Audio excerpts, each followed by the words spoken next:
பொன்னியின் செல்வன் நேயர்கள் அனைவருக்கும் வணக்கம். அனைவருக்கும் வணக்கம். ஹாட் பிரேக்கிங் நியூஸ்னா என்ன?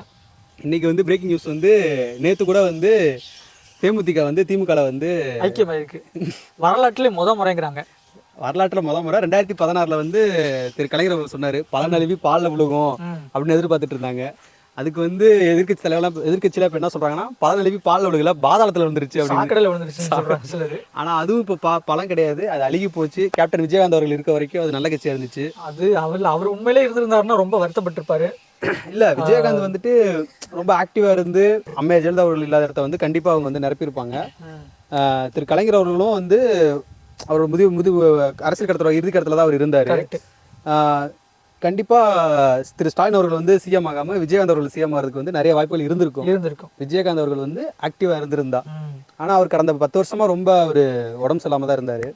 அவருக்கு ஏதோ செய்வனை வச்சுட்டு தான் கேள்விப்பட்டேன். ஓகே, அதை பத்திலாம் பேச வேணாம். இப்போ அது என்னன்னா, இப்போ நம்ம வந்து கடைசியா வந்து நம்ம மக்கள் அரசியல் நிகழ்ச்சி வந்து என்ன பேசியிருந்தோம்னா, ஒரு கட்சி எந்தெந்த கூட்டணியில் சேருவாங்க அப்படின்னு சொல்லி நம்ம பொங்கல் டயத்தில் பேசியிருப்போம். கரெக்ட். அப்போதைக்கு வந்து தேமுதிக வந்து அதிமுக கூட போறதுக்கு நிறைய வாய்ப்பு இருக்குன்னு சொல்லியிருந்தோம். திமுக கூட போகவே போகாதுன்னு சொல்லியிருந்தோம். எங்களுக்கே அது த்ரில்லரா இருக்கு, சஸ்பென்ஸ்.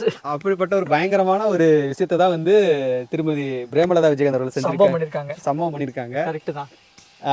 அப்ப வந்து விஜய பிரபாகரன் வந்து எம்பி சீட்டுக்கு வந்து 2029 நிப்பாரு. கரெக்ட். ராஜ்யசபா சீட்டு கொடுக்க போறதா ஒரு நம்பகமான தகவல் வந்திருக்கு. இப்ப இவங்களுக்கு எவ்வளவு சீட்டு கொடுப்பாங்க? இப்ப ஒரு சீட் கொடுப்பாங்க. ஒரு சீட்டுக்காக ராஜ்யசபா சீட்டு இல்ல, ராஜ்யசபா ஒன்று தருவாங்க. இப்ப 2026 சட்டமன்ற தேர்தலில் வந்து தேமுதிக எத்தனை இடத்துல போட்டியிடும்? 10 சீட்டு இல்லைன்னா 5 சீட்டுக்குள்ள. 10 சீட்டு தருவாங்களா? அவங்க கூட்டணி எவ்வளவு இருக்குல்லங்க? கரெக்ட் தான்.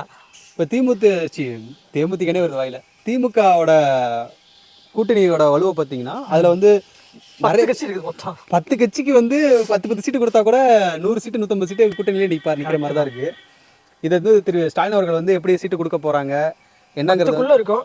ஆனா 10 விட கொஞ்சம் கூட இருக்கும். 10க்குள்ளே நம்பர் அப்படின்னு குளிக்கப்பட்டு எடுக்கிற மாதிரி அப்படின்னு நம்ம மக்கள் நீதி மையம் வந்து இருக்காங்க.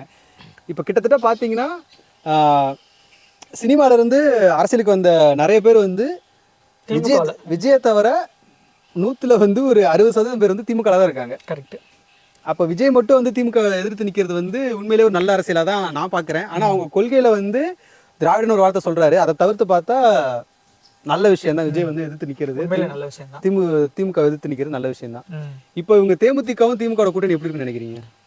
ஒன்றும் பிரயோஜனம் இல்லை, பெருசாக ஒன்றும் டிஃப்ரெண்ட் இல்லை. என்னன்னா 10 ப்ராடக்ட்டோட 11 ப்ராடக்ட் சேர்ந்தா எப்படி இருக்குமோ அந்த மாதிரி தான் இருக்கும். இல்லை, இவங்க பெருசா டிஃபரன்ஸ் இல்லை. இவங்க என்ன பேசியிருப்பாங்க, எதை வச்சு இவங்க வந்து கூட்டணியில் இணைஞ்சிருப்பாங்க எனக்கு ஒன்றும் தெரியல. ராஜ்யசபா சீட்டு தான் 2029 வந்து பையனை வந்து சம்பவம் என்னன்னு கேட்டீங்கன்னா, திமுக கூட்டணி என்டிஏ கூட்டணியில அதிமுக கூட்டணியில என்டிஏ கூட்டணியில தேமுதிக இருந்தப்ப ராஜ்யசபா சீட்டு கேட்டு கன்ஃபார்ம் பண்ணிருக்காங்க, கொடுக்கறதா சொல்லியிருக்காங்க. பேப்பர்ல எழுதி கொடுத்துருக்காங்க. காலேஜ் போகும்போது எவ்வளவு ஃபீஸ் எழுதி கொடுப்பாங்க சின்ன பேப்பர்ல, பாத்துருக்கீங்க நீங்க. அது மாதிரி இவங்களுக்கு ராஜ்யசபா சீட்டு உங்களுக்கு வழங்கப்படும் ஒரு சீட் அப்படின்னு சொல்லி எழுதி கொடுத்துருக்காங்க. ஆனா எந்த வருஷம்னு எழுத வைக்கல. அப்படிங்கிறதுனால இவங்க வந்துட்டு இவங்க 2025 எனக்கு அதான் ஞாபகத்துக்கு வருது, கட்சி ஆரம்பிப்பது உறுதி, தேதி பின்னர் அறிவிக்கப்படும் அப்படின்னு இவங்க வந்துட்டு 2020 சண்டை போட்டுருக்காங்க. ஏன் கொடுக்கல, வேற யாருக்கு ஏன் கொடுக்குறீங்க, எங்களுக்கு ஏன் நான் கேட்டோம்ல எழுதி பர்மிஷன் வாக்குறுதி கொடுத்தீங்களா, நீங்க நம்ப வச்சு கழுத்து இருக்கீங்களா ஏன்னு சொல்லி எதுக்கெல்லாம் வாக்குறுதி நிறைவேற்றணும்னு ஒரு விவசாய எல்லாம். ஆமா. அப்ப அவர் என்ன சொல்லியிருக்காங்க, அதிமுக தரப்புல இருந்து தர்றோம்னு சொல்லியிருக்கோம், தருவோம் எப்பன்னு உங்களுக்கு சொல்லலாம் நாங்க, அதனால 2026 பிப்ரவரியில தர்றோம் அவங்க இந்த எலெக்ஷனை மையப்படுத்தி சொல்லியிருக்காங்க. அப்படிங்கிறப்ப அவங்களுக்கு அதிருப்தி ஆகி அங்கிருந்து போர்க்கொடி எடுத்து வெளியே வந்திருக்காங்களாட்டு இருக்கு. போர்க்கொடி எடுத்து வந்தாங்க. இப்ப அதே ராஜ்யசபா சீட்டை நாங்க உங்களுக்கு இப்பவே தர்றோம்னு சொல்லி இப்ப இருக்கிற நம்ம சூரிய கட்சி சொன்னதுனால அங்க போய் ஐக்கியமாயிருக்காங்க. சூரிய கட்சி வந்து தேமுதிக வந்து அலைன்ஸ் வச்சிருக்காங்க, கூப்பிட்டுருக்காங்க, அவங்களும் கூப்பிட்டுருக்காங்க. ஆனா சிங்கிள் டிஜிட்ல தருவாங்கன்னு தெரியும். ஒண்ணுதான் தருவாங்களா? ஒண்ணுதான் தருவாங்க. ராஜ்யசபா சீட்டு மொத்தமே கம்மியா தான் இருக்கும். ஓகே ஓகே, இல்ல அது ஓகே. இப்போ சட்டமன்றத்துக்கு எத்தனை சீட்டு தருவாங்க? சட்டமன்ற எலெக்ஷனுக்கு அதுதான் 10க்குள்ள இருக்கும். ஒற்றைப்படை தான் 10க்குள்ள கிடைக்கிறது பெரிய விஷயம் தான். ஏன்னா இப்போதைக்கு களத்துல வந்துட்டு அவங்க பெர்ஃபார்மன்ஸ் கொஞ்சம் கம்மியா இருக்கு. 1% கூட இல்லைங்க. இல்ல, அவங்களோட ஓட்டு வங்கியே ஒரு காலத்துல 10% மேல இருந்துச்சு. இப்போ 2% 3% இருந்தாவே ஒண்ணு கூட ஒண்ணு எனக்கு தெரிஞ்சு ஒண்ணு அதிகம் தான். இப்போ அதுவும் வந்து இப்போ விஜய் அவர்கள் மாதிரி அவர்கள்லாம் வந்ததுக்கு அப்புறமேட்டு கூட விஜய் அவர்களும் பிரேமலதா விஜயகாந்த் அவர்களும் இணைவாங்க, அவங்க வந்து கூட்டணி வச்சுக்கிட்டு ஒரு வலுவான கூட்டணியை வந்து எதிர்ப்பாங்க அப்படின்ற மாதிரி பேசப்பட்டு இருந்துச்சு.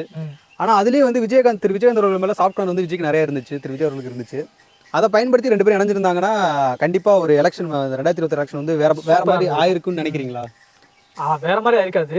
வேற மாதிரி ஆயிருக்கணும்னா என்ன பண்ணியிருக்கணும்னா காங்கிரஸ் கட்சி, தேமுதிக, விடுதலை சிறுத்தைகள், அதே போல் கம்யூனிஸ்ட் கட்சிகள், இப்படி திமுகவில் இருக்கிற பெரும்பாலான சின்ன சின்ன கூட்டணி கட்சிகள்லாம் விஜய் பக்கம் இருந்து அப்படி ஒரு வலுவான கூட்டணி இருந்தால் உண்மையிலே அது ஒரு பெரிய மாற்றமான ஒரு எலெக்ஷனாக இருந்திருக்கும். ஆனால் அது ஒரு வகையில் என்ன மாதிரி மாடல்னா மக்கள் நல கூட்டணின்னு விஜயகாந்த் ஐயா வந்துட்டு ஒரு முறை போட்டிருந்தாங்க. அந்த மாதிரியான ஒரு கூட்டணியை விஜய் பிளான் பண்ணியிருந்தாங்கன்னா வேற மாதிரியான ஒரு தரமான எலெக்ஷனாக இருந்திருக்கும். ஆனால் இன்னைக்கு தேதி வரைக்கும் எந்த கட்சிகளுமே வந்து ஆட்சியிலையும் வந்து பங்கு தரோம், அதிகாரத்திலையும் பங்கு தரோம் அப்படின்னு சொல்லியுமே எந்த கட்சியுமே வந்து தாவேக்காவுக்கு வந்து வரல. ஒரு சில அமைச்சர்கள் மட்டும்தான் வந்து கட்சியிலேருந்து தன்னை வந்து தாவேகளை இணைச்சிக்கிட்டாங்களே தவிர எந்த கட்சியுமே வந்து கூட்டணிக்கு வரல. இதை வெளியே சொல்றவங்க எப்படி சொல்றாங்கன்னா விஜய் அவர்கள் வந்து ஆட்சியிலேயே அதிகாரத்தில் மட்டும்தான் பங்கு தர்றாரு அப்படின்ற மாதிரி சொல்றாங்க. அப்போ அவங்க வந்து என்ன எதிர்பார்க்குறாங்க? கருப்பு பணத்தை எதிர்பார்க்குறாங்க. காசு கொஞ்சம் எதிர்பார்ப்பாங்க. விஜய் அவர்கள் வந்து பணங்காசு வந்து தரமாட்டேன் அப்படின்ற மாதிரி சொல்லியிருக்கலாம். அதனால இப்படி இருக்கலாம் பார்ப்போம். ஆனால் 2026 எலெக்ஷனுங்கிறது வந்து கண்டிப்பாகவே ஒரு ஒரு புதிய ஒரு இதுதான். ஏன்னா 4 முனை போட்டின்னு சொல்லும்போது 2 கட்சிகள் வந்து தனிச்சு நிற்குது, திராவிட கட்சிகள் 2 வந்து கூட்டணியோட நிற்குது. கண்டிப்பா சுவாரஸ்யமா தான் இருக்க போது. முடிவு என்னவா இருக்குன்னு சொல்லி ரொம்ப ஆர்வமா பார்க்கலாம். கண்டிப்பா. ஆனா ஒரு திராவிட கட்சிகளை தாண்டி, அதாவது இந்த 2 பெரிய கட்சிகளை தாண்டி இன்னொரு கட்சி கண்டிப்பா ஆட்சிக்கு வர்றதுக்கு வாய்ப்பு இருக்கா 2026ல? கொஞ்சம் சான்ஸ் கம்மின்னு தான் சொல்லணும். ஏன் அப்படின்னா அதான் அந்த பிம்பம் அப்படிங்கிறது இன்னும் கிரியேட் ஆகல. பிம்பம் தான். ஆனா மக்கள் மாற்றத்தை விரும்புறாங்க. பட் ஆனா வந்து ஒரு இன்னொரு விஷயம் நீங்க பாத்தீங்கன்னா, நம்ம இதுக்கு முன்னாடி நடந்த எலெக்ஷன்ஸ்ல இருந்த அந்த வாக்காளர்கள் எண்ணிக்கை அதிகமா இருந்துச்சு. இப்போ வந்து எஸ்ஐஆர் வந்ததுக்கு அப்புறமேட்டு பார்த்தா கிட்டத்தட்ட 1 கோடி வாக்காளர் பட்டியல் வந்து பேர்ல இருந்து நீக்கிட்டாங்க. கிட்டத்தட்ட 1 கோடி 97 லட்சத்துக்கு மேல சொன்னாங்க. அப்படிங்கும்போது ஓட்டிங் பர்சன்டேஜ் வந்து இந்த அதிகமா இருக்குமா? அதிகமா இருக்காது. வழக்கமா போறவங்க தான் போட போறாங்க. பட் ஆனா வந்து நமக்கு வந்து 10% கூடலாம். கூட வரும். நம்ம ஒரு 73 அந்த மாதிரி வச்சா கண்டிப்பா ஒரு 80 பார்க்கலாம். அப்படிங்கும்போது வாக்கு கண்டிப்பா வந்து திரு விஜய் அவர்களோட வருகைக்கு அப்புறமேட்டு வந்து இளைஞரோட வாக்கும் சரி, முதன்மை வாக்காளர்களும் சரி, அவங்க ஓட்டுமே விஜய்க்கு கொடுக்கும் அப்படின்னு சொல்றாங்க. அப்படிங்கும்போது கண்டிப்பா வந்து திமுகவோட அதிமுகவோட ஓட் பேங்க்ஸ் கண்டிப்பா பாதிக்கப்படும். நிச்சயமா பாதிக்கப்படும். ஒரு குறிப்பிட்ட அளவு பாதிக்கப்படும். கண்டிப்பா பாதிக்கப்படும்.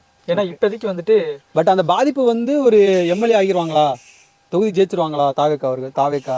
சில சீட்டுகள் கிடைக்கலாம். ஒற்றை இலக்கத்தில் சீட்டு வர்றது அப்படிங்கிறது ஒரு பெரிய ஒரு விஷயம் தான். ஏன்னா இது டஃப் 5க்கு மேல ஜெயிச்சிருவாங்களா? அதான் டஃப் கொடுப்பாங்க. ஓகே. டஃப் கொடுத்து செகண்ட் இடம் அல்லது சேஸ் பண்ணி கிட்ட போறது இதெல்லாம் நடக்கும், நிறைய தொகுதியில் நடக்கும். ஆனா வின்னிங் அப்படிங்கிறதுக்கான வாய்ப்பு. ஆனா எப்பவுமே வந்து பாத்தீங்கன்னா திமுக லீடிங்கா இருக்குல்ல, அதிமுக லீடிங்கா இருக்குன்னா அவங்க 2 பேர் மட்டும் தான் டாமினேட் பண்ணிட்டே இருப்பாங்க. புதுசா அந்த மத்த எல்லாமே மற்றவன் போட்டு முடிச்சிருவாங்க ஒரு டிவில நம்ம பார்க்கும்போது. கரெக்ட். இப்ப அது வந்து அந்த நிலை மாறுமா? மாறும். விஜய் அவர்களும் சீமான் அவர்களையும் அவங்கள 4 பேர்த்த கட்டி இவங்கள போடிங்க அப்படின்ற மாதிரி ஒரு அட்லீஸ்ட் ஒரு பர்சன்டேஜ்க்காக இவங்க வருவாங்களா அப்படின்னு சொல்லி பொறுத்திருந்தா பார்ப்போம். ஏன் அப்படின்னா எப்பயுமே ஆட்சி மாற்றம் வந்துட்டு குறிப்பிட்ட அந்த 10%, இன்னும் சொல்லப்போனா அந்த 5% தான் மாற்றமே இருக்கும். 5% ஓட் பெர்சன்டேஜ் எங்க மாறுதோ அந்த பக்கத்து வெற்றி இருக்கும். அது எங்க இல்லையோ அது வந்துட்டு தோல்வி அடைஞ்சிடும். அப்படிதான் போயிட்டு இருக்கு. ஏன்னா கிட்டத்தட்ட டிஎம்கே பார்ட்டியோட அந்த ஓட் பெர்சன்டேஜ் ஒரு 40 சம்திங் வரும் எல்லா கூட்டணி கட்சியும் சேர்த்து. ஏடிஎம்கே வந்துட்டு 35+ வரும். 35-37 கிட்ட போகும் எல்லா கூட்டணி கட்சியும் சேர்த்து, பிஜேபி இன்க்ளூடிங் என்ன சேர்த்து. அப்போ பாமக சேர்த்து தான். அப்போ அந்த அந்த வின்னிங் பாயிண்ட்டுக்கு இன்னும் ஒரு 3-5% தான் இருக்கும். அந்த 5% ஓட்டு தான் பெரும்பாலும் வந்துட்டு அதிகமான ஓட்டுகள் எங்க இருக்கும்னா இப்போ தனிச்சு நிற்கிற நாம் தமிழர் கிட்டத்தட்ட ஒரு 8% இருக்கு. பிளஸ் வந்துட்டு புதுசா வர்ற விஜய் கிட்ட வந்துட்டு தமிழக வெற்றி கழகத்துக்கிட்ட வந்துட்டு 8-16 மடங்கு மேல வந்துட்டு ஓட்டு இருக்கிறதா வந்துட்டு கருத்து கணிப்பு சொல்லுது. அதாவது அப்ப இவங்க 2 பேரும் சேர்ந்து கிட்டத்தட்ட ஒரு 24% மேல இருக்கும் ஓட்டை எடுப்பாங்க. அப்படிங்கிறப்ப இப்போதைக்கு வந்துட்டு கள சூழல் வந்துட்டு அந்த 5% இருக்கிறது மட்டும் வச்சு வின்னிங்கை ப்ரிடிக்ஷன் பண்ண முடியாது நம்ம. ஏன்னா இப்போ இங்கே இவங்க ஆட்டோமேட்டிக்கா 20% 25% இவங்க எடுத்துடுறாங்க. எது நாம் தமிழரும் தமிழக வெற்றி கழகமும். அப்படிங்கிறப்ப அவங்களுடைய வெற்றியை தீர்மானிக்கிறதுக்கு வேற அளவுகோல் இந்த முறை இந்த எலெக்ஷன்ல இருந்து மாறும். தமிழக அரசியல் வந்து ஒரு புதுவிதமான ஒரு எலெக்ஷனையும் எலெக்ஷன் ரிசல்ட்டையும் கண்டிப்பா எதிர்பார்க்கலாம். இந்த பயம் தான் வந்து எதிர்கட்சிகளுக்கு வந்து மக்களுக்கு நல்லது செய்யறது கூட ஒரு தூண்டுதலா கூட இருக்கலாம். நல்லது செய்யறதுக்கு இல்ல, லஞ்சம் கொடுக்கறதுக்கு பிளஸ் வந்துட்டு இப்போ வந்து அபிஷியலாவே அவங்க 8000 ரூபாய் வரைக்கும் செலவு பண்ணிருக்காங்க. பீகார்ல 10000 கொடுத்தாங்களாமே. 10000 கொடுத்தாங்க. இப்போ 10000 கொடுத்தாங்களாம். இப்போ வந்து இவங்களுமே என்ன பிளான் பண்ணிருக்காங்க, ரேஷன் கார்டுக்கு வந்து 5000 கொடுத்துட்டாங்க. பொங்கல் 3000 கொடுத்துருக்காங்க. 8000 ஆச்சு. எலெக்ஷனுக்கு 2000 தருவாங்க. எலெக்ஷனுக்கு 2000 கிட்டத்தட்ட இன்னும் 10000 கணக்கு வந்துரும். அந்த 10000 கிட்டத்தட்ட வந்து ஆனா அந்த 5000 வந்து எல்லா மக்களுக்கும் கிடைக்காதுல்ல. அவங்க வந்து உரிமை தொகை கிடைக்கிற மக்களுக்கு மட்டும் தான் கிடைச்சிருக்கும். ஒரு சில பேர் அப்ளை பண்ணி ஃபெயில் ஆனவங்களுக்கு என்ன சொல்லியிருந்தாங்க, அடுத்த ரூபா கிடைக்கும்னாங்க. இப்போ அந்த 5 வருஷமா அவங்களுக்கு காசு கொடுக்கவே இல்லையே. இப்போ அவங்க எல்லாம் பாதிக்கப்பட்டிருப்பாங்கல்ல. கரெக்ட். ஆனா இன்னொன்னு என்ன பாத்தீங்கன்னா இவங்க திமுகவோட கோட்புற என்ன இருக்கு, பணத்தை கொடுத்து ஓட்டு வாங்கலாம் அப்படின்ற மாதிரி இருக்காங்க. அதிமுகவை பொறுத்த வரைக்கும் ஒரு கவர்ச்சியான ஒரு என்ன சொல்ற அறிக்கையை வெளியிட்டு உங்களுக்கு வந்து ஆண்களுக்கு பெண்களுக்கு இலவச பேருந்து தர்றோம் நாங்க, அப்புறமேட்டு வந்து 2000 ரூபாய் காசு தர்றோம் அப்படின்னு மட்டும் சொல்றாங்களே தவிர கரண்ட் விலை ஏறிக்கிட்டே போகுது, பஸ் டிக்கெட் விலையும் வருஷம் அது ஒரு ரேண்டம் ஏறிட்டு தான் போகுது. இப்போ ஆண்களுக்குமே இலவச பேருந்து சொல்லியிருக்காரு. அப்ப நட்டத்துல தானே ஆல்ரெடி இப்போ வந்து பெண்களுக்கு இலவச பேருந்து கொடுத்தப்ப போக்குவரத்துக்கு நட்டத்துல போயிட்டுன்னு சொல்லி திரு எடப்பாடி பழனிசாமி சொல்லியிருந்தாங்க. இப்போ ஆண்களுக்கு சேர்த்து இலவசமா கொடுத்தா எப்படி மேனேஜ் பண்ணுவீங்க அப்படின்னு ஒரு கேள்வி கேட்டா அவங்களுக்கு வந்து நிர்வாகிக்கு தெரியல, நாங்க வந்து மாத்திடுவோம் அப்படின்ற மாதிரி சொல்றாங்க. இவங்க நிர்வாக திறமையை நம்ம பாக்குறதுக்காக சோதனை இல்லையா, நம்ம மக்கள் தான் வந்து சோதனை தான் வாங்குவோம். என்ன நிர்வாக திறமை கடன். இப்போ நம்ம ஒரு 10 ரூபா இப்போ வந்து என்கிட்ட வந்து ஒரு 10 ரூபா வந்து லாபம் இருக்கு அப்படின்னா அந்த லாப காசுல வந்து என்ன சார்ந்திருக்கவங்களுக்கு வந்து நான் ஒரு 5 ரூபா தரலாம், கொடுக்கலாம், மிச்ச காசை வந்து நாட்டுக்கு கொடுக்கலாம். ஆனா ஒரு 20 ரூபா கடன் இருக்கு அப்படின்னா மேற்கொண்டு நான் 20 ரூபா கடை வாங்கி மக்களுக்கு கொடுத்து அதுக்கு நான் வட்டி கட்டி திரும்ப நான் கடை வாங்கி கொடுத்து இந்த ப்ராசஸ் வந்து கண்டிப்பா ஒரு அபாய சூழல் தான் வந்து தமிழகத்துக்கு வந்து ஏற்படுத்த. உங்களுக்கு வந்து ஓசியில தர்றோம், வந்து நாங்க இப்படி தர்றோம் அப்படி தர்றோம், அதெல்லாம் வந்து ஒரு காலத்துல மிக்சி கிரைண்டர் டிவின்னு கொடுத்துட்டு இருந்தாங்க. கார் வரைக்கும் சொல்லியிருக்காங்களே. திரு விஜய் அவர்கள் வந்து என்ன சொல்லியிருந்தாங்கன்னா இலவச கார் தரேன்னு சொல்லல. அவர் என்ன சொல்லியிருந்தாங்கன்னா ஒரு வீட்டுக்கும் ஒரு 2 வீலர் இருக்கணும், ஒரு கார் இருக்கணும், அத்தியாவசியமா இருக்கணும், அதை வாங்குறதுக்கு மக்கள் மேம்படணும்னு சொல்றாங்க. இப்ப நம்ம வந்து நம்ம இருக்கோம் அப்படின்னா தமிழக அரசு வந்து 1000 ரூபாய் கடன் வாங்கி எல்லாத்துக்கும் கொடுத்துட்டு கடனை என்ன பண்ணுது, 8 கோடி பேர் மக்கள் இருக்காங்கன்னா 8 கோடி பேர் மக்களுக்கு தலையிலேயும் தான் அந்த கடனை சுமத்திட்டு இருக்கு. கரெக்ட் தான். அந்த சுமையை குறைக்கத்தான் வந்து நிர்வாகம் பண்ணணுமே தவிர மேற்கொண்டு சுமையை தீட்டு கூடாது. நீங்க வந்து விஜய் கார் தரலாம் சொல்லலைங்க, எங்க சொன்னாரு அவர் என்ன சொன்னாரான்னு தெரியல. ஆனா அவரு சமூக ஊடகங்களை அப்படிதான் திருச்சி பரப்பிட்டு இருக்காங்க. அவங்க தான் எல்லாமே திரிப்பாங்களே, இலவச கார் எப்படிங்க கொடுக்க முடியும்? அவரே வந்து இலவசத்துக்கு எதிராக தான் வந்து அவர் படங்கள்ல வந்து வச்சிருக்காரு. இதெல்லாம் நம்ம பயன்படுத்தக்கூடாது, ஊக்குவிக்க கூடாதுன்னு சொல்லியிருந்தாரு. ஒரு விரல் புரட்சி தான். ஓகே, நான் சொல்றேன். இப்போ அவர் தான் விரல் புரட்சிக்கு வந்துட்டார், அரசியலுக்கு வந்துட்டார்ல. ஓகே, என்ன சொல்ல வர்றேன்னா அப்படி நம்ம மேற்கொண்டு தமிழக மக்கள் மேல வந்து கடன் சுமையை ஏத்திக்கிட்டே போச்சுன்னா என்ன ஆகும், ஒரு கட்டத்துல ஒரு 10 வருஷம் 5 வருஷம் கழிச்சு இவங்க திராவிட ஆட்சி மொத்தமா முடிஞ்சு ஒருத்தவங்களுக்கு போனா கூட திரும்ப நான் தமிழ்நாட்டை மீட்டெடுக்கிறதே ஒரு பெரிய ஆயிரும். மேற்கொண்டு திமுக வந்து கடன் வாங்கிட்டு தான் இருக்காங்க. கடன் வாங்கி மேற்கொண்டு மக்கள் தலைவர் வந்து சுமையை வந்து ஏற்றி வச்சுதான் இருக்காங்க. இந்த இலவசங்கள் சொல்றதை வந்து அவங்க என்ன சொல்றாங்கன்னா நாங்க வந்து மக்களுக்காக கொடுக்குறோம், என் மக்களுக்கு நாங்கள் கொடுக்கணும் சொல்லி அவங்க பெருமையை பேசிக்கிறாங்க. அவங்க பாக்கெட்ல இருந்து எடுத்து கொடுத்தா பரவாயில்ல, நாட்டுக்கு வந்து ஒரு வருமானம் வருது, வருமானத்துல இருந்து ஒரு குறிப்பிட்ட அமௌண்ட் எடுத்து நாங்க கொடுக்குறேன் மக்களுக்கு கொடுக்குறேன்னா அது கரெக்டான விஷயம். கரெக்ட். திரு மோடிஜி அவர்கள் வந்து ஒரு விஷயம் சொல்லியிருந்தாரு. என்ன சொல்லியிருந்தாரு சொல்லுங்க, நீங்களே சொல்லுங்க. வங்கி கணக்குல 15 லட்ச ரூபாய் போறேன்னு சொல்லியிருந்தாரு. அது அவர் சொல்லல, அவர் யார் சொல்லுது, அப்படி சொல்லிதான் சமாளிச்சார் அவரு. அப்படி சொல்லவே இல்லைன்னாரு அவரு. ஏங்க அவர் சொன்னார்ல, ஆனா அவர் எப்படி மாத்தி பேசி என்னென்னமோ சொன்னாரு. அப்ப வந்து எல்லா இதுலயும் மக்களை வந்து உங்க அக்கௌண்ட்ல காசு போட்டுறோம். இப்ப இதெல்லாம் வந்து ஸ்டாலின் அவர்கள் வந்து அக்கௌண்ட்ல 1000 ரூபாய் போறது இன்னைக்கு இருக்கலாம், ஆனா அதுக்கு விதை போட்டது யாரு, மோடிஜி தான். ஓகே, அப்போ வந்து எல்லா மக்களுக்கும் ஆசையை தான் கட்டிட்டு இருக்காங்க. உங்களுக்கு வந்து மருத்துவம் தர்றோம், உங்களுக்கு வந்து ஒரு விவசாயத்துக்கு வந்து உதவி பண்றோம், கல்விக்கு உதவி பண்றோம், இதுதான் வந்து நாட்டை முன்னேற்றமே தவிர இலவசங்களும் உங்களுக்கு சலுகைகளும் வந்து அந்த கவர்ச்சி அரசியலை பத்தி எம்ஜிஆர் அவர்கள் அப்பயே பேசியிருப்பாரு. யார் ஓட்டு காசு தர்றாங்களோ அவங்களுக்கு ஓட்டு போட போறேன்னு. ஆனா அவங்க கட்சியில இருந்து காசு கொடுப்பாங்க, அது வேற விஷயம். இருந்தாலும் அந்த சொன்ன ஒரு விஷயம் என்னன்னா நம்ம ஒரு பணத்துக்காகவும் ஒரு இலவசத்துக்காகவும் நம்ம வந்து தலைவர்களை தேர்ந்தெடுக்கிற நிலைமைக்கு தான் தள்ளப்பட்டிருக்கோம். இந்த நிலை கண்டிப்பா மாறணும்னா அடுத்து நம்ம என்ன பண்ணணும் அப்படிங்கறத நீங்க தான் சொல்லணும். ஒரு கடையில ஒரு ட்ரெஸ் எடுக்க மாட்டீங்க, அந்த கடையில் இருக்கிற ட்ரெஸ் பிராண்டு இதே மாதிரி இன்னொரு கடையில் எப்படி இருக்குன்னு செக் பண்ணுவீங்க. சாய்ஸஸ் தேடுவோம். அதே போல் விலை எப்படி இருக்குது அதை செக் பண்ணுவீங்க, அதோட குவாலிட்டி எப்படி இருக்குன்னு செக் பண்ணுவீங்க. அதே போல் கிளாத் மெட்டீரியல்லேருந்து எல்லா A to Z செக் பண்ணுவீங்க, விசாரிப்பீங்க. செக் பண்ணுறது இல்லாமல் போய் விசாரிக்கிறது, என்னடியாச்சு அங்கே நீ எடுத்து இல்லடி அப்படிலாம் செக் பண்ணுவீங்க, விசாரிப்பீங்க. இங்கே வந்து 5% அதிகம் தர்றாங்க, இங்கே 10% அதிகமாக கொடுக்குறாங்க, துணி நல்லா இருக்கு, அவங்க ஹோல்சேலில் வாங்குறாங்க, அதனால வந்து உங்களுக்கு கம்மியாக இருக்கு அப்படின்னு ஒரு சூப்பர் மார்க்கெட்டுக்கு போனால் கூட அது பார்த்து வாங்குற மக்கள் வந்து வெறும் வந்து 2 கட்சிகளை விட்டு வச்சுக்கிட்டு இவங்களாட்டி அவங்களாட்டி இவங்களான்னு சொல்லிட்டு அது அந்த ஒரு நிலை மாறணும் அப்படின்னு சொல்லி தான் மற்ற கட்சிகளும் போராடிட்டு இருக்காங்க. கரெக்ட் தான். அப்போ வந்து மக்கள் வந்து தேடணும் எது சரி அப்படிங்கிறத தேடணும். குறிப்பா ஆல்ரெடி நீங்க வாங்கின பச்சை மிளகாயும் சவுக்கடியும் அதே பனிஷ்மெண்ட்டே திருப்பி நீங்க வாங்குறது வேஸ்ட்டு. அதனால உங்க தலைமுறை தான் பாதிக்கப்படும். அதனால புதுசா வந்துட்டு புதுசா சமைச்சு சாப்பிட்டா தான் நாடு முன்னேறுகிற மாதிரி புதுசா தலைவர்களை தேர்ந்தெடுங்க. புதுசா வந்துட்டு நீங்க புதுசான்னு சொல்றதை விட அவங்களோட திறமையும் அவங்க நிர்வாக திறமையும் பார்த்து நம்ம வந்து நாட்டை ஒப்படைச்சா இன்னும் நல்லா. அவங்க என்ன சொல்ல வர்றாங்க, எது பிராக்டிக்கல், எது உண்மையிலே உங்களுடைய இன்னொரு விஷயம் வளர்ச்சி அப்படிங்கறத பார்த்து நீங்க செலக்ட் பண்ணி ஓட்டு போறது நல்லது. ஒரு 50 வருஷத்துக்கு முன்னாடி எடுத்துட்டோம்னா நம்ம தாத்தா பாட்டி காலத்துல வந்து நீங்க சொன்ன மாதிரி திரு எம்ஜிஆர் அவர்களையும் திரு கலைஞர் அவர்களையும் வந்து சினிமா துறையில வந்து பார்த்துட்டு தான். ஏன்னா கலைஞர் அவர்களும் கதை வசனம் எழுதியிருக்காங்க. அவங்க அரசியலுக்கு வந்தது ஒரு கவர்ச்சியான ஒரு விஷயம் தான். அவங்க சினிமால இருந்து வந்துட்டாங்க அப்படிங்கும்போது காமராஜர் அவர்களை புறக்கணிச்சுட்டு இவங்களை வந்து நம்ம தேர்ந்தெடுத்தோம். இன்னமும் வந்து நாடு அப்படிதான் போயிட்டு இருக்கு. ம். அப்ப வந்து திரு ஸ்டாலின் அவர்கள் வந்து நல்லாட்சி பண்றாரா அப்படிங்கிறது நீங்க தான் சொல்லணும். அவர் வந்து சினிமா பின்புலம் இல்லைன்னு சொல்லிக்கிறாரு. அவங்க கம்பெனி நிறுவனத்துல வந்து படங்கள் எடுக்கிறது இல்லையா, அவர் கொண்டு போற வரைக்கும் படம் எடுத்துட்டு தான் இருக்காங்க. ம். யாரு கலைஞர் கொண்டு போற வரைக்குமே திரைப்படங்கள் எடுத்துட்டு தான் இருக்காங்க. எடுக்கிறாங்க. ஆனாலும் வந்து திரைத்துறையில வந்து தலைவர் தேடாதீங்கன்னு சொல்றாங்க. இப்போ இவங்க திரைத்துறையில இல்லைன்னே வச்சுக்குவோம், இவங்க நல்ல தலைமையில நாடை கொண்டு போயிட்டு இருக்காங்களா அப்படிங்கிறத மக்கள் தான் சொல்லணும். கரெக்ட் தான். அப்போ வந்து கவர்ச்சியை மட்டும் போனாலும் தப்பு, காசு யார் தர்றாங்கன்னு போனாலும் தப்பு. திரைக்கவர்ச்சி நம்பி போனாலும் தப்பு, காசு யார் கொடுக்குறாங்க அப்படிங்கிறத நம்பி அவங்க பண்ணி போனாலும் தப்பு. நம்ம அன்னைக்கு இருந்த மக்களுக்கும் இன்னைக்கு இருந்த மக்களும் மனநில வந்து யார் நல்லவங்க, யார் என்ன செய்வாங்கங்கிற பகுத்தறிகிற ஒரு நாலேஜ் இப்போ கொஞ்சம் அதிகமாக தான் இருக்கு. நிறைய குடும்பங்களை முதல் பட்டதாரிகள்லாம் வந்துட்டாங்க.